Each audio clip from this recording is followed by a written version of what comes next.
You're listening to Haven't You Heard, a platform for policymakers, industry leaders, and activists to discuss human rights issues and instances of discrimination in modern society. With Richard Coles, former member of the 80s pop band The Communards, Church of England vicar, broadcaster, and LGBT campaigner. In a wide-ranging discussion, Richard talks about the progress of LGBT rights over the last 40 years, interweaving stories from his own life and covering themes of religion, identity, and the role of the law. During the conversation, we were joined by Alice Ramsey, solicitor at Lead.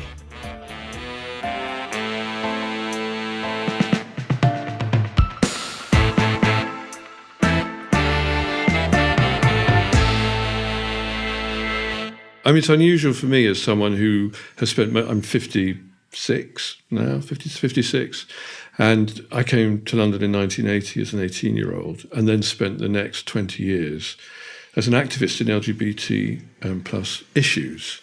I now find myself a public representative of the one organisation which is exempt from the equality legislation that other organisations are obliged to extend to LGBT people. So there's a kind of an irony in that. Well, I would say it's not the only organisation. The exemptions do apply more broadly, and that's partly a reflection of the way that law is drafted. It tends to be not drafted in specifics. So the exemption talks about religious organisations, but I take your point that there may have been particular discussions around the organisation that you're a part of. And partly I think because the Church of England is by law established, so the marriages that I contract as a vicar in it have legal standing. And so obviously there's a conflict there. If the church is not happy to marry same-sex couples, then that obviously brings into conflict with its obligations under the law. So they had to make some sort of accommodation to contain the consciences of those within the church who don't think that equality in that sense is desirable or indeed possible. But of course, actually, it's much more complex than that because there's a range of opinion within the church, there's a range of opinion within the churches and within religious groups generally. So how you maintain in law those kind of exemptions in ways which prove to be durable and resilient and persuasive, I think is a really difficult one. Yeah, I would say a lot of it comes down to interpretation, and a lot of cases are very fact-specific. So I think the law tries to create a sort of balancing exercise so that it can adapt to individual circumstances, but equally I would also say that the law isn't static. It's made through a variety of ways, but predominantly acts of Parliament passed by the House of Commons and the House of Lords, which means it's always potentially subject to change.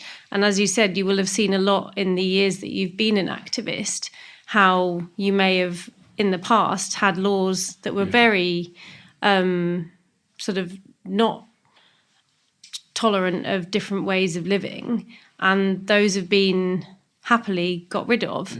So things move forwards and our law is constantly changing, which means it always has the potential to be changed further. That can be good, that can be concerning, because it may mean, is there a risk that it could change for the worse? Yeah, and we've seen that perhaps in other jurisdictions. I'm thinking of somewhere like in the former Soviet Union, there was legislation which reflected a more, what we would think of as an inclusive view of sexuality, although it was hardly developed. And then with the collapse of the Soviet Union and a return to a sort of different method of government, conservative and particularly church conservative forces have actually rolled back that sense of, it's harder to be gay in Russia now than it probably was in 1985, I think. Because it, as you say, these things can go either way. And it's an interesting one, isn't it? Because when we talk about human rights, I guess we like to think that the foundation of that is a kind of universally agreed set of principles which pertain across all cultures, all countries, all commitments, all ideologies. But actually, you find that it gets very crunchy, doesn't it, when you apply that within the detail of human lives, when you'll find that it might indeed conflict with other people's sense of what's fundamental to their sense of freedom. So, for example, if you're an LGBT person in Britain, it may conflict fundamentally with people. I mean, it's a classic example. Would sort of conservative Christian owners of a boarding, of say a guest house, how would they feel, and this has happened, about allowing a gay couple to have a double bed? Some people find that that's not acceptable, and there have been cases around that. Or, the bakers in Northern Ireland who were asked to prepare a cake for I think it was actually a civil partnership, I'm not sure it was, marriage was an option then, which expressed enthusiasm for that kind of equality, and they felt in conscience they weren't able to do that. And again, those sorts of things end up in court, where those crunchy disagreements about whether freedoms can harmonise and what happens when freedoms come into conflict play out. It's an interesting one. And that is the role of the court or individual judges, depending on how far the case goes, but they carry out that balancing exercise and they look at what both parties are saying and they come to their judgment. But I think obviously there are cases that go forward in that way, but I think we also have to think about all the people who might not be aware of what their legal rights are, what's happening to them if they're treated unfavourably, but they might not know that shouldn't be happening. So I think there's a sort of public awareness issue that's important to think about as well, and are people aware of what their rights are? And I think a really specific and interesting one about, as an LGBT person with a same-sex partner, civil partner, because we're not free to marry and continue our work as clergy in the Church of England, we have to ask a question about when we go on holiday. There are all sorts of places where everyone go on holiday without a second thought. The Caribbean would be a good example. But we have to ask ourselves, what's the law pertaining to same-sex relationships or same-sex activity in those countries?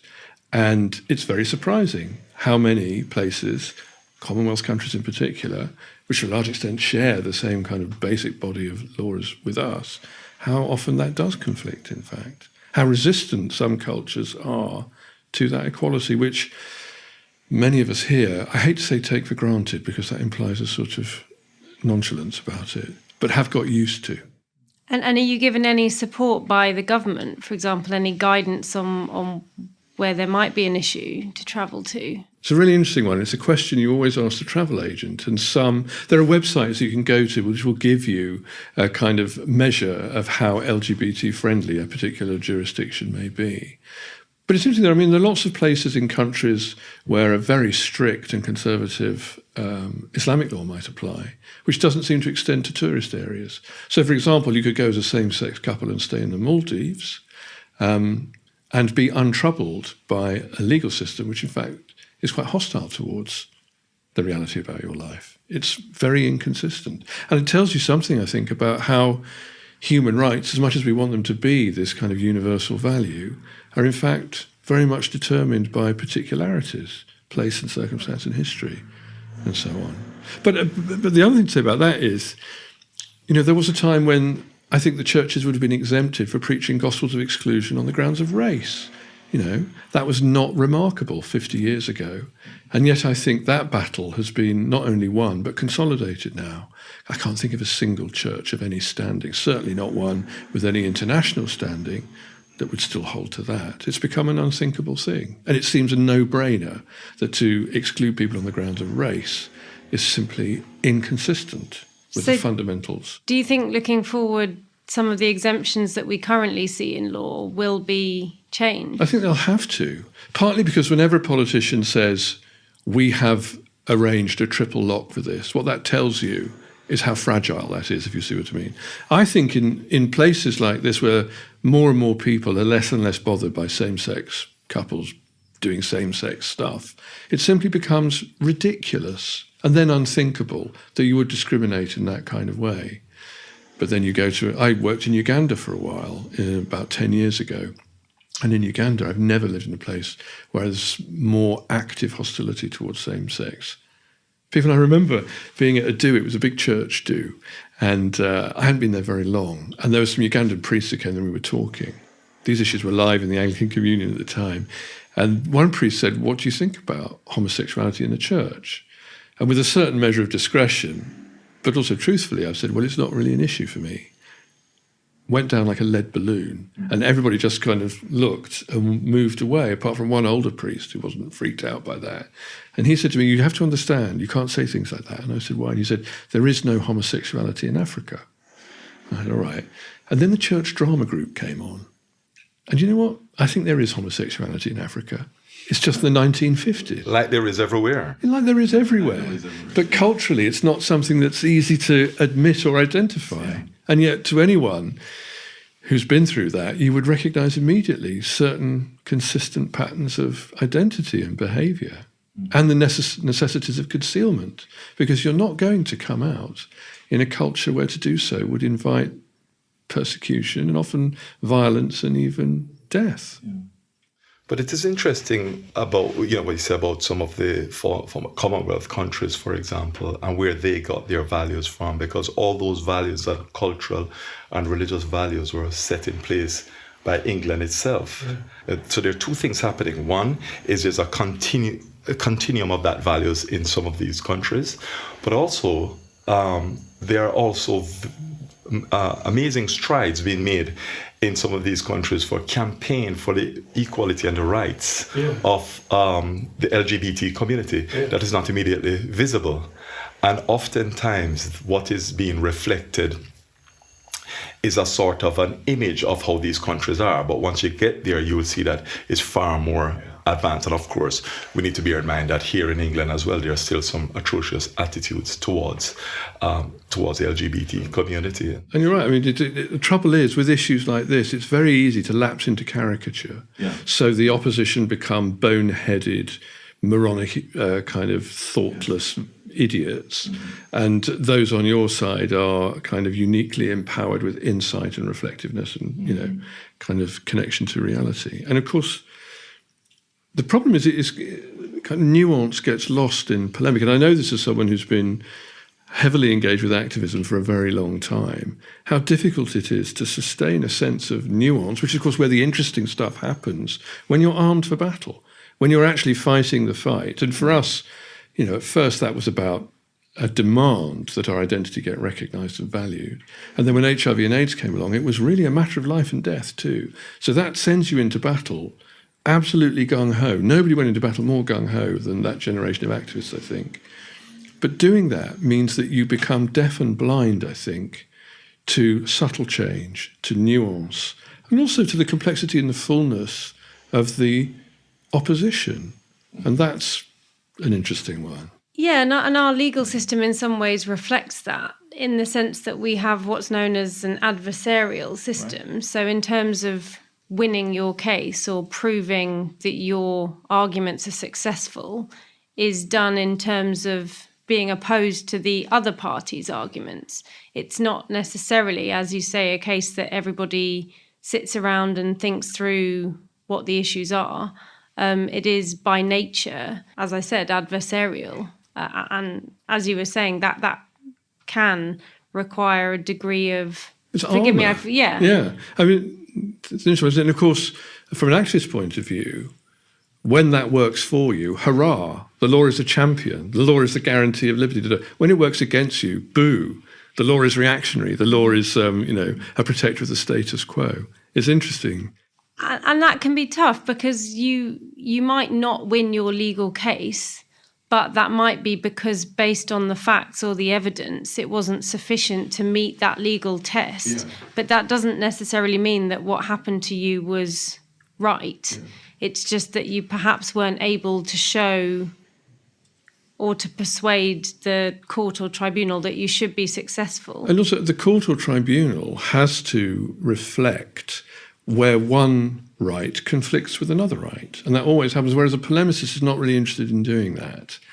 And so that's sometimes you will find, it seems to be in courtrooms and tribunals, this kind of credibility gap between activists who are seeking to move forward an agenda and a legal system which is trying to balance things which may not actually even balance. It's very complex. One of the reasons why we'll never lose our need for lawyers, I think. No, and also the system does build in this right of an appeal. So if someone feels that perhaps a decision in their case has been made and there's been some error in the law being applied in that situation, they have the opportunity to get a higher court or judge to consider that. So there is an acknowledgement that decisions that are made are not always the correct ones. And so that's why we have an appeal system. And really tricky for lawyers. I mean, I just noticed just from the nature of the way we debate political issues in Britain is how, well, for example, certain institutions like the church tend to be conservative in that we are obliged to maintain a tradition which contains within it, according to our own lights, all that is sufficient for us to live as fully as we can. And there's something about that which militates against being alert for the signs of shifting realities in the world.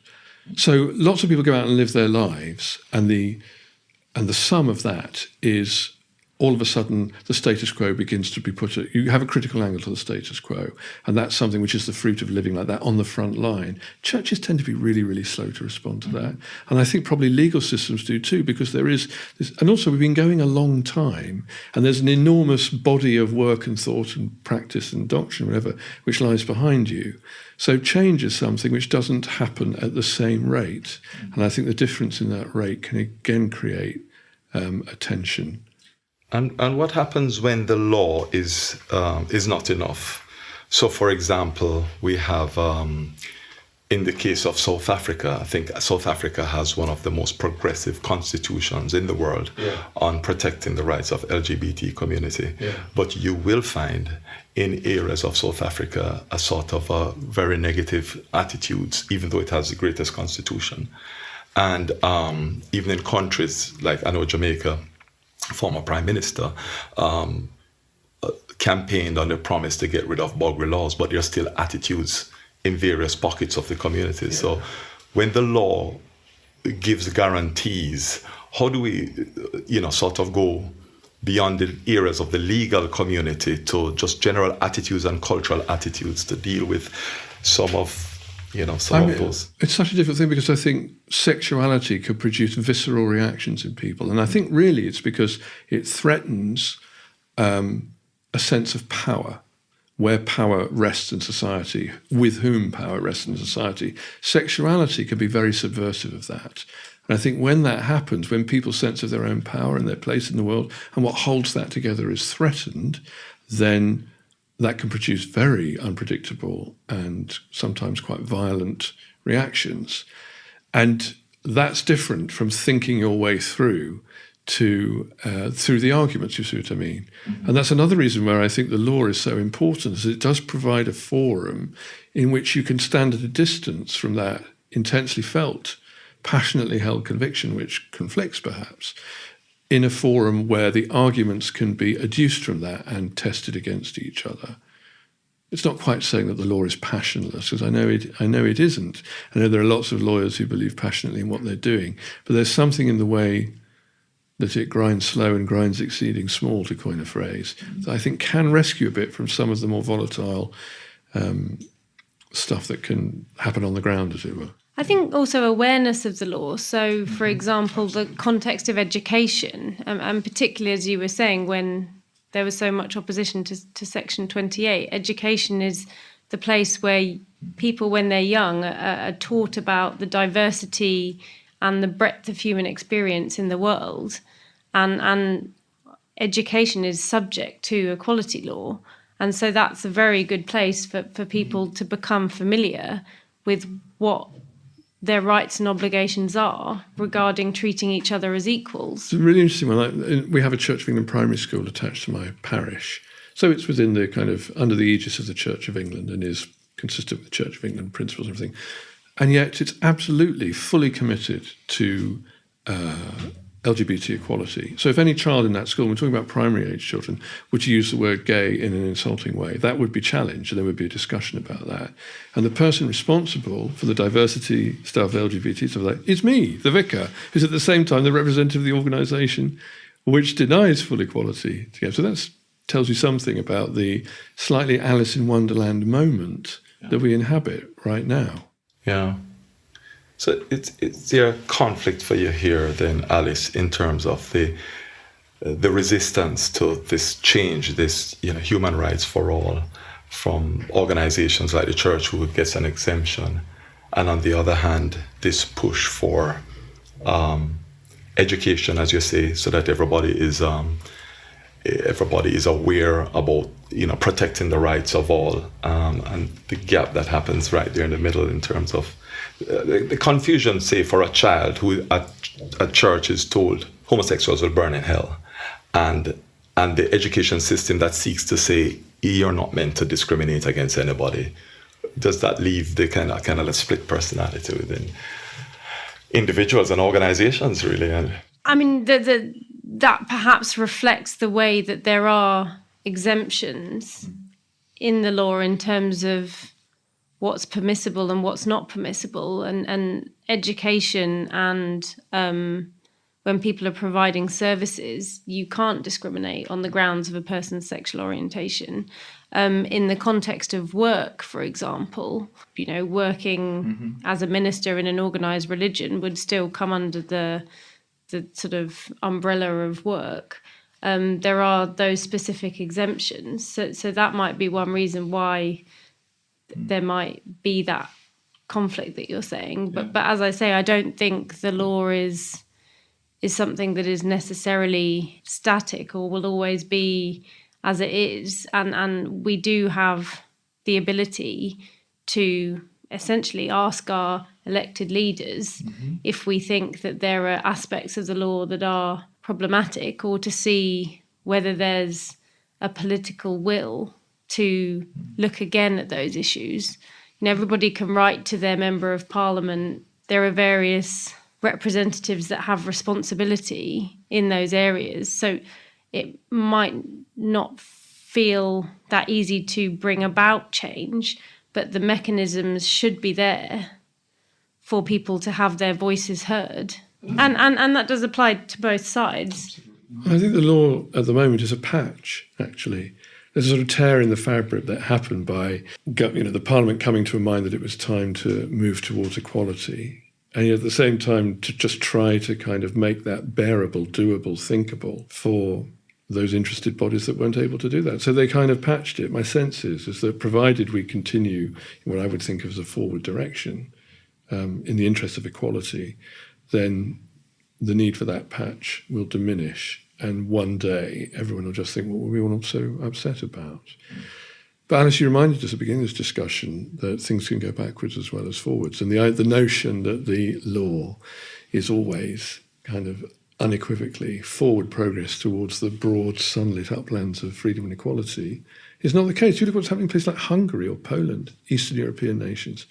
If you thought that their legislation post-EU accession would harmonise with the kind of values that we have got used to, doesn't seem to be the case. And the rise of nationalism, very interestingly, in lots of places, very often is accompanied by a growing and sometimes intense hostility towards LGBT people, somehow seen that is subversive of the identity that nationalisms encode.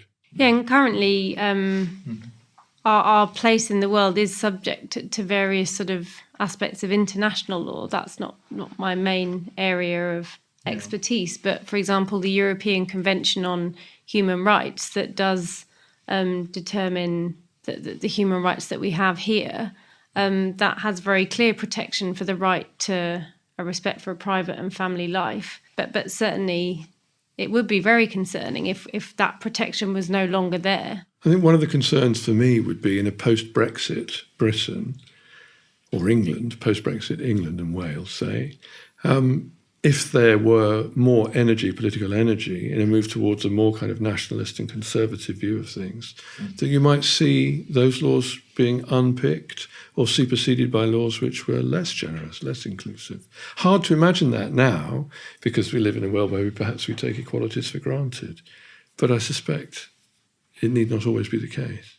Have you given thought to how a person of faith, which I'm not sure what percent of the British population are people of faith, I would guess 50% or more, can reconcile issues around faith and belief and dogma, and on the other hand, rights for human dignity for all? It's a good question. And of course, the numbers of people who would tick a box saying, are you a person of faith, doesn't tell you much about the spectrum of commitment within that cohort, if I can put it that way. And also, my experience in the Church of England, which in its official pronouncements is not inclusive, your experience of it out in the field might be very different from that. In my own church, which is a conservative small c, conservative big C village in Middle England, nobody bats an eyelid at same-sex couples now. It's just not something that has any kind of force for people.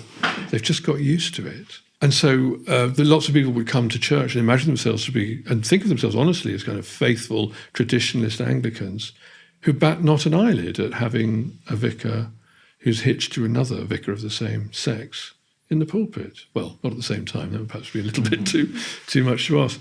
So it's very hard, I think, to get there's a big debate we have in the church with various factions in it claiming on either side of that debate that they represent majority opinion. But as Alice says, it's very hard to isolate what everybody thinks at any given time because we're talking about dynamics here and things change. I think another interesting thing about the law, my experience of when you end up in court over these matters, is that it does fix for a moment elements which are actually usually quite elusive. And that's a significant thing I think that the law brings to it, is kind of fixing certain standards around which we must behave. Certainly one thing that I'm interested in is at the time that you were beginning your work as an activist, did you think you'd be in the position that you're in now? My experience of 30 years of activism has been that you beat your head against a wall, and then just at the moment when you think nothing is ever going to change, everything changes, but it changes in surprising ways. I would never have predicted in 1987 that a Conservative government would have brought in equal marriage, although, of course, the groundwork for that was done by a Labour government, really. But I would never have thought that would happen. I would never have thought that we would be in a situation now where the leader of a Conservative party in the UK would not only be a lesbian, but we would be having a child with her same-sex partner. That would have been unthinkable in 1985, 86, 87, I think. And so for lots of us, I think it's a feeling of sort of triumph that lots of what we were arguing for and fighting for back in the early 80s has delivered. So hurrah, and that's really good. There are certain, once you kind of take your armour off, though, and begin to kind of think not just as a fighter, as a warrior, but perhaps in a more thoughtful and circumspect way. Another thing that I never would have thought in 1987 was that victory would have been marriage. Marriage as an institution was something that we thought in itself was an oppressive institution that belonged to a patriarchy, which kept all sorts of people, not just LGBT people, but women too, in subjugation. And so the idea that someone would be kind of raising the fight to achieve marriage, I think would have been an unthinkable thing then, which tells you, I guess, just how fluid the world really is. But having said that, the net result is one of what kind of unimaginable success in a way. And a surprise at that. And I mean, the surprising aspect of victory can often vanish as well. So I'm just wondering what does the legal community have a role to play in maintaining some of those gains that have been made, and to say that there isn't a rollback on some of those? Yes, certainly. And I wouldn't say it's just the legal community. I think also there being the mechanisms by which people can enforce their rights. Mm-hmm. So the access to justice point that we haven't particularly spoken about, but that's a very important way that where there is an established set of laws, for example, around equality law, really those laws are meaningless if people don't have the ability to enforce their rights when those laws are breached. It's very important that people not only are aware of what their rights are, but have the ability to hold others to account where their rights are breached. And that certainly is of concern, that there isn't sufficient access to justice. I think that's really significant, is that the activism that was happening in the 1980s, it was much easier to have access to legal representation and access to lawmakers then than it probably is now, I think. Things like the Lewisham Law Centre, all these sort of places that were absolutely committed to providing excellent legal access to people who otherwise wouldn't be able to afford it. It's a much meaner world now, I think. And I think that's significant because I think what consolidates those activist victories is changes in the law. Without changes in the law, it's a mood, it seems to me. It's changes in the law that consolidate that and make that something concrete and real and obliges people to live differently. And also organisations or employers not necessarily wanting to become known as the test case where they were found to have been in the wrong. Whereas if there's very little ability for someone to hold someone to account, would there be that concern of becoming the sort of named defendant who broke the law, so to speak? So I think that's a concern. If people can't enforce their rights, will that lead to more people disregarding what the law is? Yeah, I think that's probably right. And also just it makes it harder for people to think and to enjoy the sort of confidence that the law will respond to them and will take account of the circumstances of their lives. I think most people, you see it really with the kind of disenchantment of the political process. More and more people, it seems to me, don't have confidence that getting engaged with the political process will bring about changes that they wish to see. There's a kind of disillusionment with that, I think. And I don't know how you get people, well, I think I do know actually how you get people more engaged with that, and that's through activism, actually. So do you see yourself as an activist in what you're doing? Activist sounds rather undignified for a simple country parson in his middle 50s, I guess.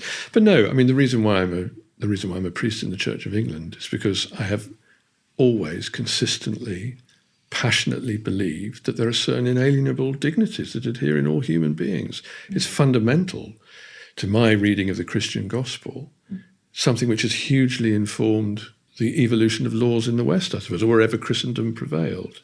And I find that people sort of think that you kind of lapse into a kind of cosy whimsy.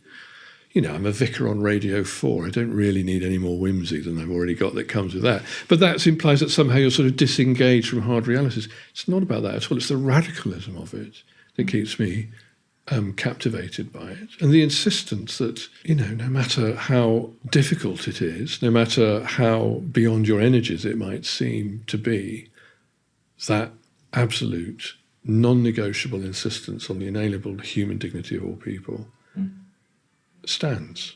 Despite its history, Britain's history, I mean, Britain has a past of defining homosexuality, for example, as a mental health disorder as far as recently as in the 1980s. Yeah. And yet, when we look at Britain today, it seems like it's one of the most progressive countries in the world, one of the most tolerant countries in the world on LGBTQ issues. And I just wonder, what are the features and aspects of this society that you can remind yourselves of that contribute to this level of tolerance and progressive nature? Interesting for me, walking around London today, is just how diverse a community of people it is.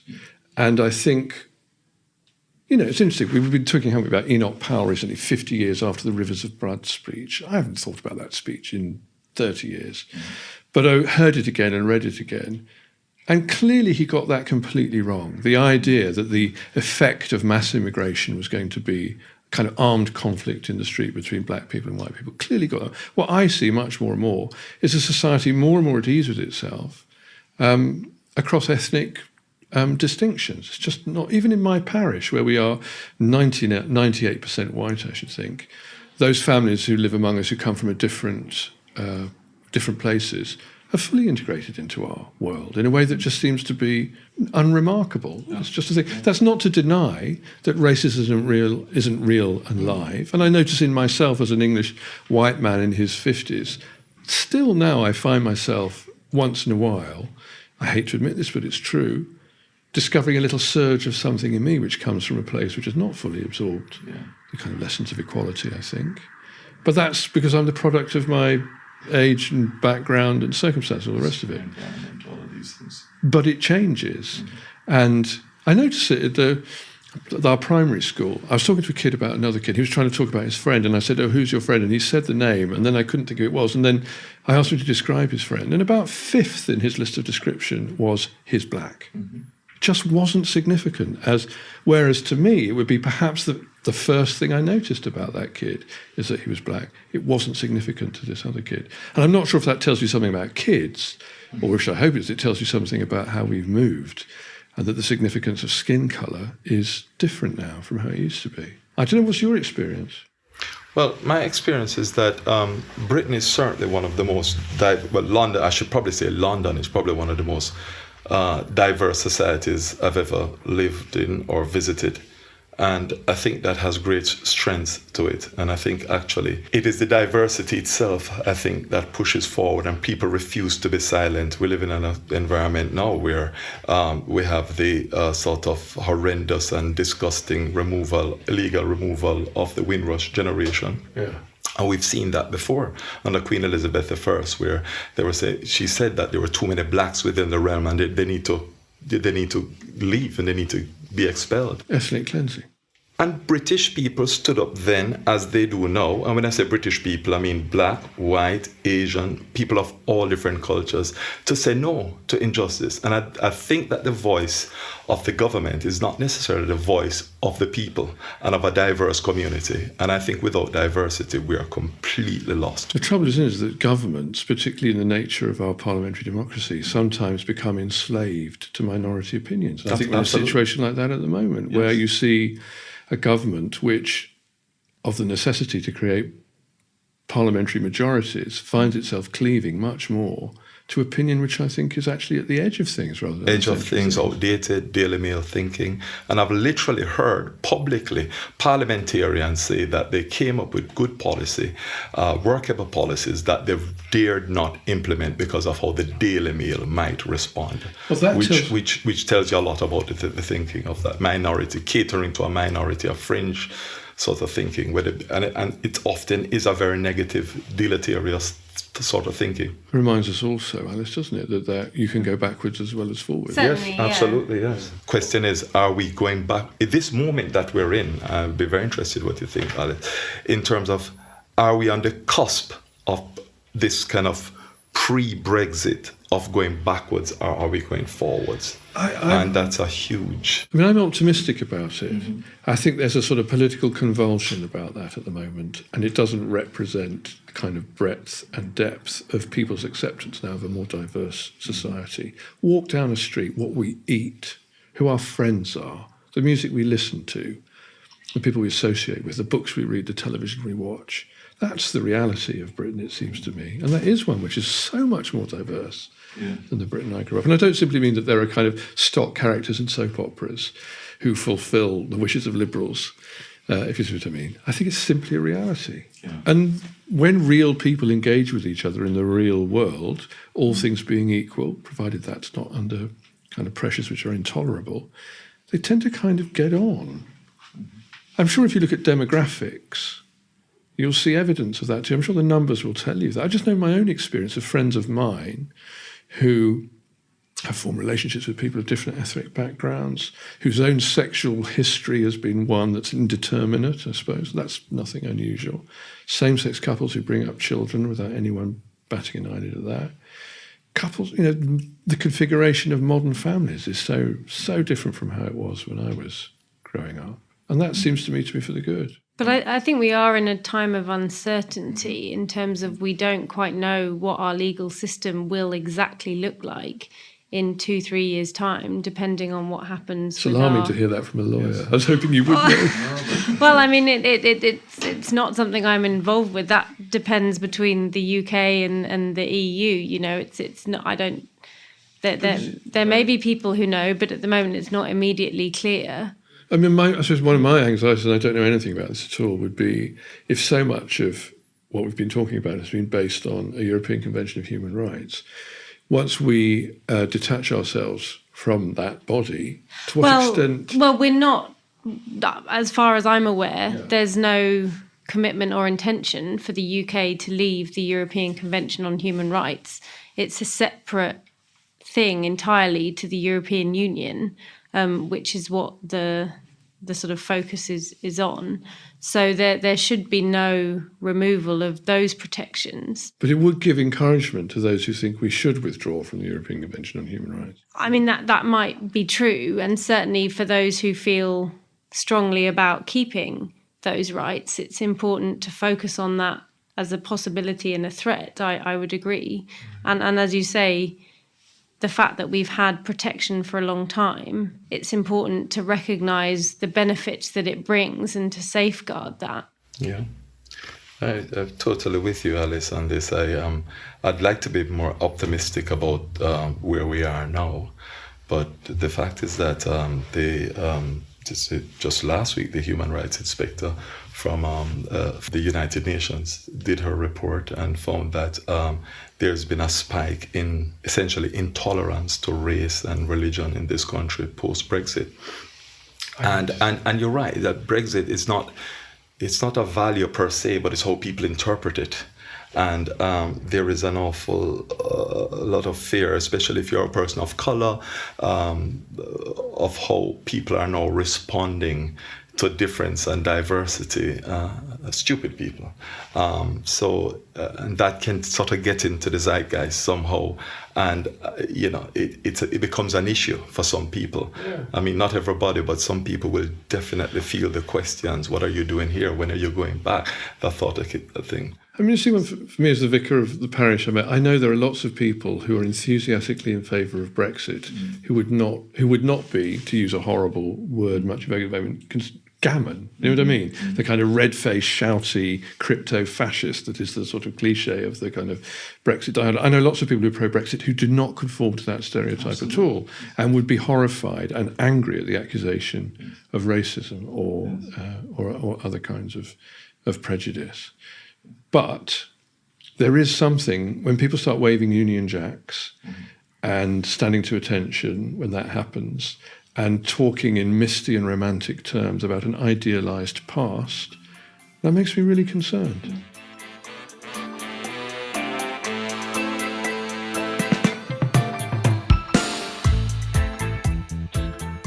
You've been listening to Haven't You Heard, a human rights podcast from Lead. If you'd like to learn more about our guests Richard Coles and Alice Ramsey, or for further reading on the subject covered in this episode, check out our show notes at www.lead.co.uk/haven't you heard. And we'll see you next time.